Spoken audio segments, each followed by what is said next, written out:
Operation ఏరివేతతో కేంద్రం ముందుకెళ్తుంటే మావోయిస్టులు మాత్రం ప్రతీకారేచ్ఛతో రగిలిపోతున్నారు. ఉనికి చాటుకునేందుకు ఛత్తీస్గఢ్లో మావోయిస్టులు మందు పాత్ర పేల్చారు. ఈ ఘటనలో 9 మంది జవాన్లు అమరులయ్యారు. ఛత్తీస్గఢ్లో మావోయిస్టులు దుశ్చర్యకు పాల్పడ్డారు. బీజాపూర్ జిల్లా కుత్రు అటవీ ప్రాంతంలో జవాన్ల వాహనాన్ని లక్ష్యంగా చేసుకుని మందుపాత్ర పేల్చారు.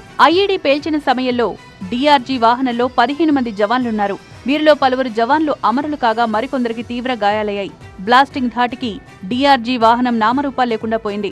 ముక్కలు ముక్కలైన వాహనానికి సంబంధించిన పార్ట్లు కిలోమీటర్ల మేర చెట్టుకొకటి పుట్టకొకటి ఎగిసిపడ్డాయి.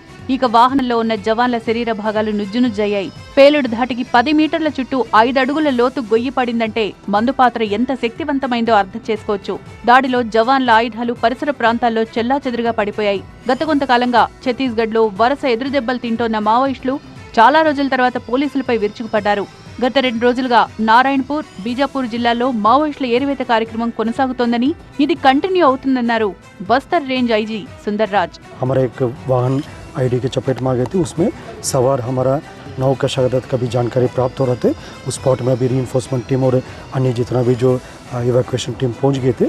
अभी तक जानकारी अनुसार कुल सुरक्षा बल का 8 एवं 1 ड्राइवर, कुल 9 लोग का इस घटना में शहादत हो गई।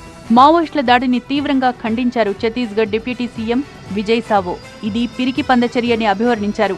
नक्सलियों का कायराना हरकत है, ये हताशा में किया गया हुआ कार्रवाई है। ये कायराना हरकत कि मैं निंदा करता हूँ। सभी जो जवान शहीद हुए हैं उनको अपनी विनम्र श्रद्धांजलि अर्पित करता हूँ। और जिस लक्ष्य को लेकर हम निकले हैं मार्च 2026 तक नक्सल मुक्त करने का, वो पूरा करेंगे।